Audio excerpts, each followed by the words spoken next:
یہ سوال ہے جی، دانیہ حسین ہیں کراچی سے. وہ کہہ رہی ہیں کہ شہباز گل نے میڈیا سے گفتگو کے دوران چند باتوں کا ذکر کیا جو آپ کے سامنے رکھنا چاہتی ہوں. نمبر 1، پیٹرول کی قیمت میں اضافہ سے ہم بالکل خوش نہیں. نمبر 2، چوروں سے پیسہ ریکور کر کے عوام کو سہولیات فراہم کریں گے. نمبر 3، سیاست سب سے مشکل نوکری ہے. نمبر 4، خیبر پختونخوا میں پہلے مرحلے میں ٹکٹ ٹھیک نہ دینے کے باعث نقصان اٹھایا. تو لگتا ہے کہ حکومت کو سمجھ آ چکی ہے کہ ملک کیسے چلتے ہیں، تب بھی شاید الزام تراشی چھوڑ کے سنجیدہ قسم کی گفتگو کرنے لگے ہیں. آپ کیا کہتے ہیں؟ دانیہ بیٹا بالکل آپ نہیں کہہ رہے ہوں. اور ایک اور بات ہے، فطری بات ہے، بھٹو صاحب کے ساتھ بھی بڑا تماشا ہوا. ان کی ٹیم بھی بیسیکلی نا بہت ہی اناڑیوں میں مشتمل تھی، جنہوں نے کبھی کوریڈورز آف پاور کی شکل ہی نہیں دیکھی تھی. یہ ڈاکٹر مبشر حسن ہو گئے، مولانا کوثر نیازی ہو گئے، یہ ایسے بے شمار لوگ ہیں. تو لیکن جلدی وہ کام سمجھ گئے، ٹھیک ہے. تو پرچون کی دکان چلانے کے لیے بھی تجربہ چاہیے. یہ تو بڑا مشکل ہے پاکستان کو چلانا.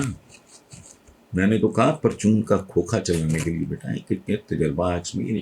تو عمران خان کی کرکٹ سے لے کے سیاست تک پوری تاریخ اٹھا کے دیکھوں، سیکھا اس نے تیزی سے اور پھر کمال کر دیا، لیکن شروع میں اس کا ہر کام ہی ڈھیلا. اور یہ بات ایک بار عمران نے خود میرے ساتھ شیئر کی تھی، اس لیے میرا اپنا بھی آپ کے خیال سے ملتا جلتا خیال ہے. آپ دعا کرو اللہ کرے گی تیزی سے. اب بھائی اب اس زمانے میں باعزت جو middle class upper middle class کے گھرانے بڑی تیزی سے ایک ایسی سچویشن کی طرف because of the global conditions پہنچ گئے ہیں کہ جب تک میاں بیوی دونوں نہیں کما رہے گھر نہیں چل رہا ہے.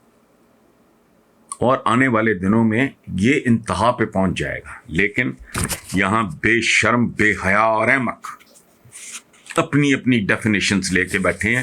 ان کو کک سمجھ نہیں ہے کہ مستقبل میں ان کا حال اس سے بھی برا ہوگا. اچھا، world bank, world economic forum اور اکنامک انٹیلیجنس یونٹ وغیرہ بنگلہ دیش کی ترقی کو ونڈرفل پزل کہہ رہے ہیں. ونڈرفل پزل ہو جو کہتے ہیں میں پزل ہو گیا، جو چیز سمجھ نہیں آتی بچے کرتے ہیں پزل مزل، مجھے اس کا لمبا چڑھا نہیں پتا. Wonderful puzzle. اچھا، اور یہ وہی ماتڑ بھوکا ننگا کالا پیلا ناٹا چھوٹا بنگلہ دیش ہے جس کے بارے میں اس وقت کے سیاسی جینیس ایک امریکن ہینری کسنجر نے جب بنگلہ دیش آزاد ہوا اس کو باٹم لیس باسکٹ قرار دیا تھا.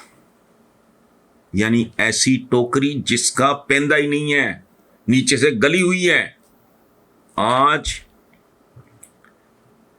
یہی بے پیندے کی باسکٹ پھلوں اور پھولوں سے بھری ہوئی ہے اور ہم کشکول اٹھائے IMF کے پھیرے لگا رہے ہیں.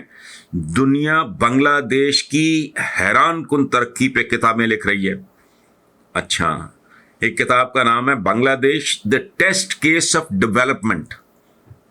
اچھا، خلاصہ اس کا یہ ہے کہ اگر بنگلہ دیش ترقی کر سکتا ہے تو یہ جان لینا چاہیے کہ کوئی بھی ملک بہتری کی طرف جا سکتا ہے.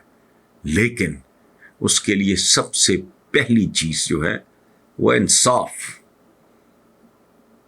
فوری انصاف، شفاف انصاف. اچھا، اب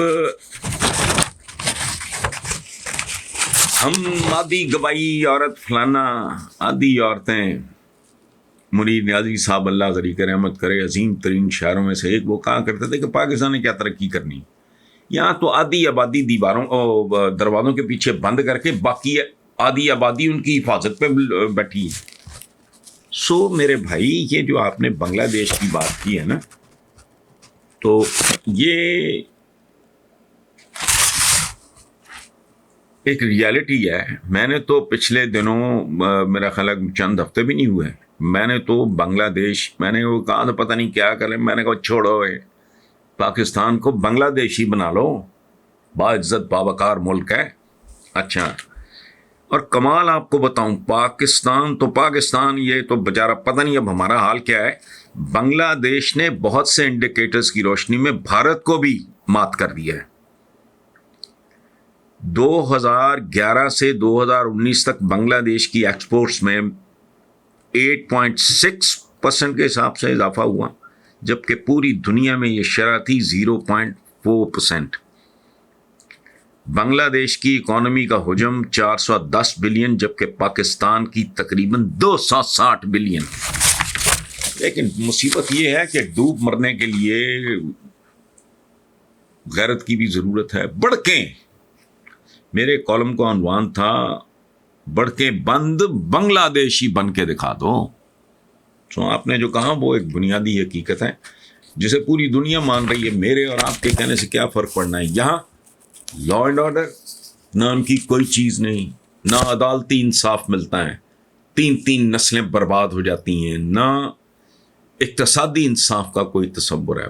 یہ بالکل جن جفا چند خاندانوں کا، شرم بھی نہیں آتی اس ملک کے دانشوروں کو جو اس جگاڑ کو جمہوریت کہتے ہیں۔ اور 20 بار میں کہہ چکا ہوں، جمہوریت کا لفظ نکلا جمہور سے، جمہور کہتے ہیں عوام کو، یعنی جس نظام نے عوام کو تباہ و برباد کر کے رکھ دیا تم اس کی جفیاں چمیاں لیے جا رہے ہو، تو کوئی غیرت کرو۔ یہ جمہوریت ہے ہی نہیں۔ دیکھو، اگر عوام، جمہوریت ہے عوام کی حکومت، کوئی عوام تو اسمبلیوں میں دکھائی نہیں دیتے۔ یہاں تو واردات کی، جگاڑ کی، ٹھگی کی انتہا یہ ہے کہ جو خصوصی نشستیں ہوتی ہیں اس میں بھی بے گماد گھسا دیتے۔ وہاں بھی کوئی ریٹائرڈ پرنسپل، کوئی ڈاکٹریٹ کی ہو کسی نے، کوئی بڑی ٹاپ کی ویسے ڈاکٹر ہو، کوئی آئی ٹی کی ایکسپرٹ ہو خاتون۔ کبھی سنا آپ نے کوئی ریٹائرڈ وائس چانسلر اسمبلی میں گیا ہو؟ کوئی ٹاپ کا انجینئر ہے، وہ کہتا ہے کہ یار ٹھیک ہے، میں نے 2-4 سال لگے، میں الیکشن لڑتا ہوں، سوال ہی نہیں پیدا ہو۔ کان ٹوٹے، بے شرم، بے حیا لوگوں کا ایک جتھا ہے اس ملک میں جو روز اول سے وہ قابض ہے۔ اچھا، ایک اگر گنڈ کپ جاتا ہے، دوسرا گنڈ کپ اس کی جگہ آ جاتا ہے۔ ایک عام آدمی، ایک پڑھا لکھا آدمی، مجھے ایک بات بتائیں آپ،